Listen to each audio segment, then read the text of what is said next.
Le résiduel, ce sont les cas où l'on peut réellement parler d'OVNI.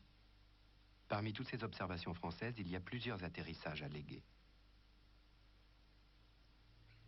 Le plus connu est celui de Trans-en-Provence en 1981. L'OVNI s'est posé sous le regard d'un maçon, Renato Nicolai. C'était un jeudi, là. Un jeudi, le mois de janvier, le 8, là, c'était là. Vers 5 heures, Quand je l'ai vu, moi, qu'il est en train de bricoler, là.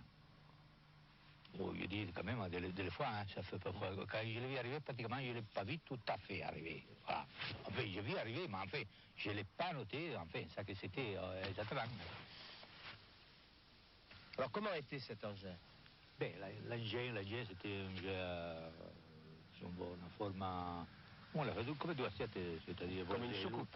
L'una sull'altra, va, un engin come ça, là. Nous avons essentiellement constaté les traces qui étaient au sol et qui nous ont laissé supposer qu'un objet s'était réellement posé sur le sol.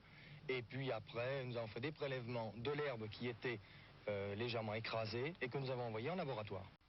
C'est l'une des premières fois, sinon la première fois, qu'une étude de type biochimique et biophysique confirme la description, qui était par ailleurs très précise, d'un témoin quant au lieu et à la date de l'apparition du phénomène, de l'atterrissage du phénomène. Ce que je peux affirmer, c'est que ça valait la peine de faire cette étude parce que d'une part, c'est scientifiquement intéressant, ça fait faire des progrès analytiques, des progrès conceptuels, même dans le domaine de la toxicologie. Et puis maintenant, il y a quelque chose de plus, c'est que le phénomène OVNI paraît scientifiquement digne d'intérêt.